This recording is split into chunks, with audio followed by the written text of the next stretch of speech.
In Chinese, if you were to see someone dressed poorly, you would probably use this word to describe them. But how would you say it in English? Well, that's what I'm going to be teaching you in this video.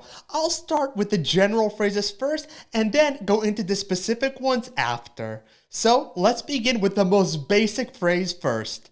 Terrible dresser. You're a terrible dresser! This is a phrase that can be used for just about anyone who has a bad taste in clothes. You also have the option to say that they have zero fashion sense or a bad sense of fashion. You have zero fashion sense, but... You can also say that the person has no style. And you have no style or sense of fashion? Well, I think that depends on what you're... No. That wasn't a question. And our final basic phrase, you could just say that the person has bad taste in clothes. Why'd you pick this guy? What's that supposed to mean? Hey, I'm talking to the lady.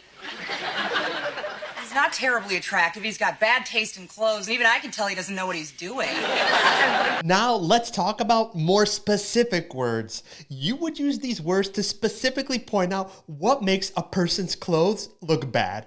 Our first word is baggy. You would use this word to describe an article of clothing that is just too big for the person. How come your clothes are so baggy? Because Santa is watching his saturated fats. In the clip, the little girl noticed that Santa's entire outfit is very loose and ill-fitting. That's why she asked him why his clothes are so baggy. Now, if someone was doing the opposite, you would say that his clothes are too tight. Yes, it's too tight. Way too tight. Really? This is why I'm here? Why is it so tight? Well, it's a European cut. If you want to describe someone who wears simple-looking clothes, you could just say they look plain. Someone who looks plain does not necessarily mean they have bad taste in clothes. It means there's nothing special or stylish about their clothes. Well, that's it for today's video, guys. If you found this lesson useful, please hit the like button and subscribe.